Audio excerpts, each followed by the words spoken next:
60-70 বছর জীবন, আর এরপরে এমন একটা জীবন আসছে আমার জন্য আপনার জন্য, যেটার শুরু আছে শেষ নাই রে বান্দা।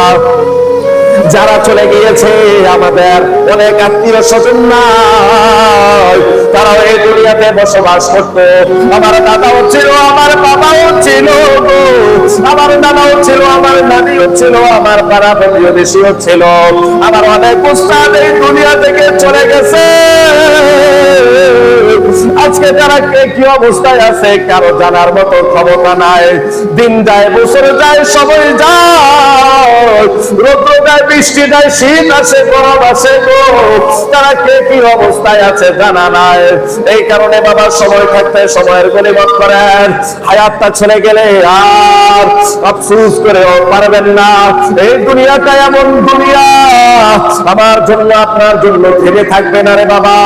আমি মনে করছি আমার এখনো বয়স কম, আমার এখনো বয়স 25, আমার এখনো বয়স 30, আমার এখনো বয়স 50।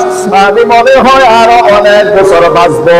আমার মাত্র বিবাহ হয়েছে, আবার আমি মনে করি আমার মাত্র সন্তানাদি হয়েছে, আবার মনে করি আমার মাত্র সন্তানাদিদেরকে বিবাহ দিয়েছে, আমার এখনো দাড়ি পাকে নাই, আবার পাকলেও মনে করি আবার অনেক বছর বাঁচবো। আমি তো এখনো বড়ই না হই নাই। বান্দা শুনে রাখো, আল্লাহ তাআলার যখন হুকুম আসবে, আল্লাহ তাআলার যখন ডাক আসবে, কার কখন ডাক এসে যায়, কার দরওয়াজায় কখন আজরাইলের মালাকুল মউতের ডাক এসে যায়, আমিও জানি না, আপনিও জানেন না রে বাবা। আবার আপনার জীবনটা এমন, আমি এখন সুস্থ, আপনি এখন সুস্থ, হঠাৎ করে আমার আপনার এই সুস্থ অবস্থায় মৃত্যু হতে পারে রে ভাই। মৃত্যু যে কোনো সময় হতে পারে গো। এই কারণে মৃত্যুর জন্য প্রস্তুতি নেন। এই দুনিয়াটাই শেষ হয়ে রে বাবা।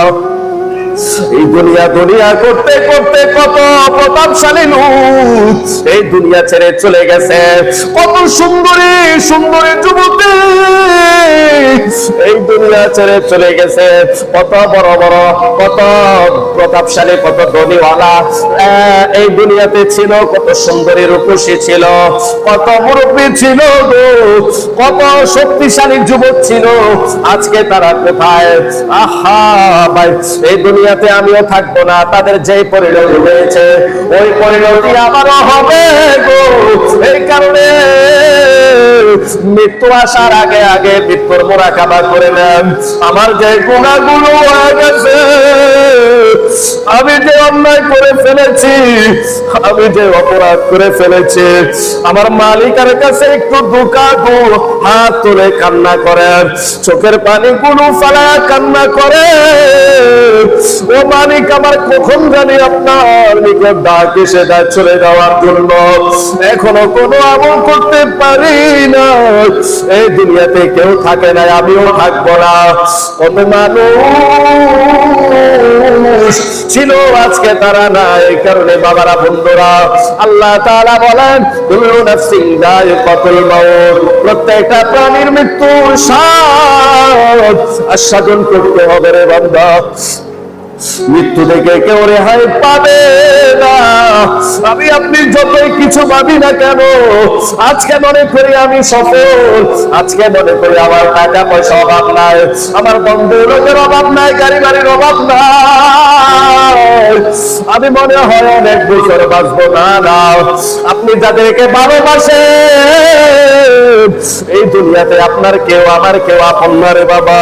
আমার আপনার যখন চক্ষু দুইটা বন্ধ হয়ে যাবে, আমার আপনার এই বিলাস ভবন থেকে আমাকে আপনাকে বের করে দিবে। যখন বৃষ্টি চলবে কেউ আমার কাছে আসবে না। এমন হাজারো লাশ দেখেছি স্বচক্ষে রে বাবা। কত দালান কোঠাওয়ালা, কত মালিক, কত টাকা পয়সাওয়ালা এই দুনিয়া থেকে বিদায় নেওয়ার সাথে সাথে স্ত্রী সন্তানাদিরা তাদেরকে ফ্ল্যাট থেকে, ঘর থেকে বের করে দিছে। ভয়ে থাকতে পারে না। যে বিবিকে এত ভালোবাসে, যে বউ ছাড়া আপনার জীবন চলে না, মনে করেন আপনার বিবি আপনার সব কিছু না রে বাবা।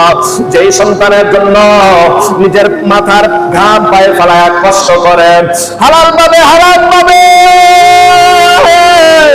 কোনো বিচার করেন না রে বাবা। আপনি মৃত্যুর পরে আপনার সন্তান আপনার লাশের কাছে আসবে না। যখন আপনার রাত্রে যদি মৃত্যু হয়ে যায়, আপনার সন্তান আপনাকে আর ঘরে রাখবে না, দালান কোঠা ফালায়া উঠানে নিয়ে আসবে, পাহারা দেওয়ার জন্য লোক ভাড়া করে আনবে, কান্নাকাটি করার জন্য। এমন এলাকা আছে কান্নাকাটি করার জন্য লোক ভাড়া করে আনে। আরে বাবারা, বন্ধুরা, কেন দুনিয়ার মুখে পড়ে আমার মালিককে ভুলে আছো? আমার মালিকের কদমে কেন সিজদা দাও না রে বাবা? মনটা কি একটা আমার ভয় লাগে না? রাত্রিবেলা আমি যখন আপনি যখন ঘুমাই, রাত্রিবেলা আমি যখন আপনি যখন ঘুমাই, ওই ঘুমের ঘরে তো আমার আপনার মৃত্যু হয়ে যেতে পারে। আর পারেন রে ভাই? আর মৃত্যুটা এমন একটা জিনিস যে কোনো সময় চলে আসতে পারে। কত মা বোনদেরকে দেখেছি, কত বৃদ্ধ বাবাদেরকে দেখেছে, ঘুমের ঘরে মৃত্যু হয়ে গেছে, কেউ খবর নাই। সকালবেলা যখন ওইটা বাবাকে ডাকতে গেছে, মাকে ডাকতে গেছে, দাদিকে ডাকতে গেছে, দাদাকে ডাকতে গেছে, যাইয়া দেখে শক্ত হয়ে গেছে। বাবারা, বন্ধুরা, বয়স চায় না, মৃত্যু বয়স চায় না। বয়স থাকতে থাকতে আমল করো, বয়স থাকতে থাকতে আমার মালিকের কদমে সিজদা করো। আমরা যারা যুবক আছে বাবা, আমরা মনে করি আমাদের বয়স কম। কিছুদিন আগে আমাদের বাড়ির এই গতকালকে যারা যা হয়েছে রে ভাই, উঠতে গেলে 25 বছর বয়স হবে, সৌদি আরব, হঠাৎ করে স্ট্রোক করে মারা গেছে। বাংলাদেশে নিয়ে আসছে কত সুন্দর যুবক।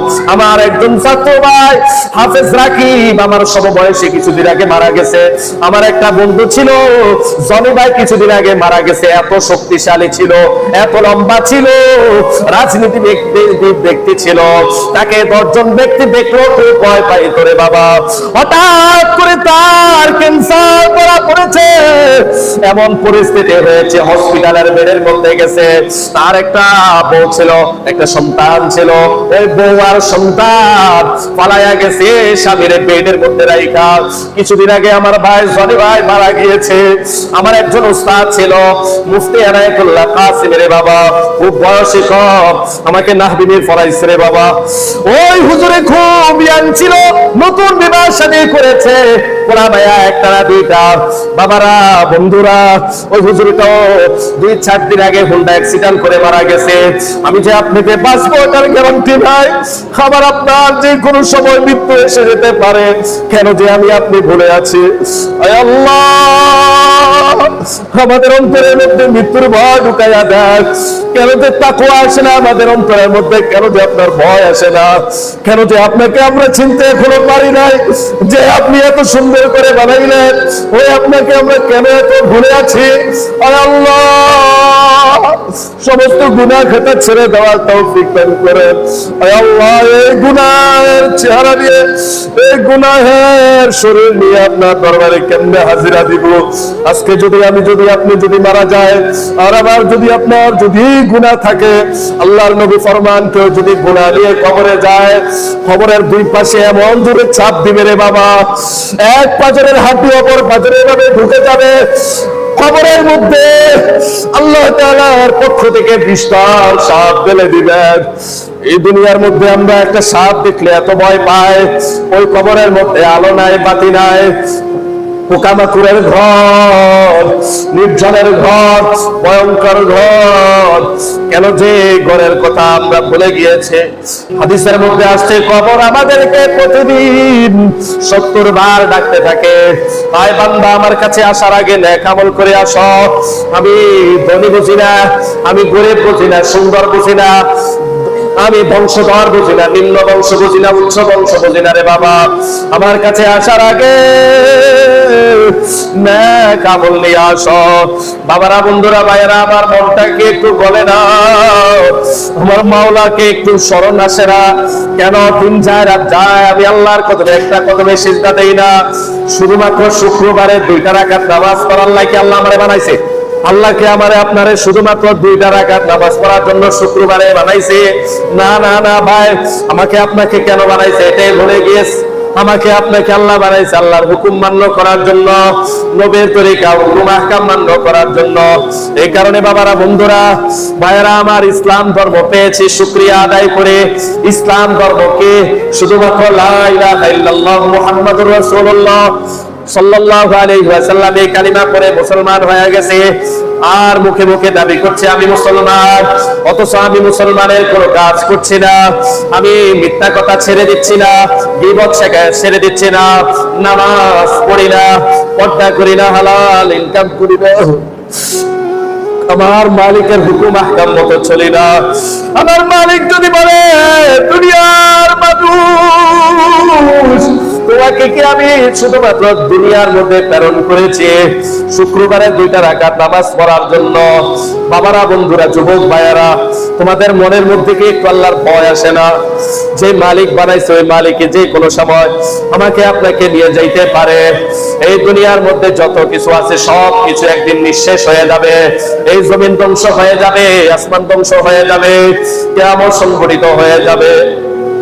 পেটের মধ্যে নারীর সন্তান থাকবে, ভূমিষ্ঠ হয়ে যাবে, বলতেও পারবে না। ইয়াউমা ইয়াফিরুল মারউ মিন আখিহি, সবাই শুধু ছুটাছুটি করবে।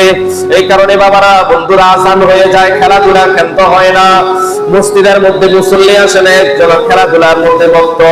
অথচ আমরা মুসলমান দাবি করে ভাই এক ওয়াক্ত নামাজ যদি কাজা করে 2,88,00,000 বছর জাহান্নামের আযাব সহ্য করতে হবে। ভাইয়েরা, বন্ধুরা আমার, জাহান্নামের আযাব সহ্য করার মতো না। সময় থাকতে সময়ের গনিমত মনে করো। আল্লাহ তাআলা বলেন ইয়া আইয়ুহাল্লাযীনা আমানু দুখুলু ফিস-সিলমি কাফা ওয়া লা তাত্তাবিউ খুতুওয়াতিশ শাইতান। হে বান্দা, তোমরা পরিপূর্ণভাবে ইসলামের মধ্যে দাখিল হয়ে যাও, অর্থাৎ ইসলামের মধ্যে যা কিছু আছে, আমার চলাফেরা, ওঠা বসা, কথাবার্তা, চাল চলন, সব কিছু আল্লাহর হুকুম মতো করা লাগবে, নবীর তরিকা অনুযায়ী করা লাগবে। তাহলে আমার আপনার জীবন কামিয়াব। আর যদি আমি আমার নিজের খেয়াল খুশি মতো চলে, মন চাইলে মসজিদে আসলাম, মন চাইলে নামাজ পড়লাম, মন চাইলে ইবাদত করলাম, মন চাইলে করলাম না, মন চাইলে আল্লাহর হুকুম মানলাম, মন চাইলে আল্লাহর হুকুম মানলাম না, কিয়ামতের ময়দানে আল্লাহর কাছে কি জবাব দিব রে বাবা?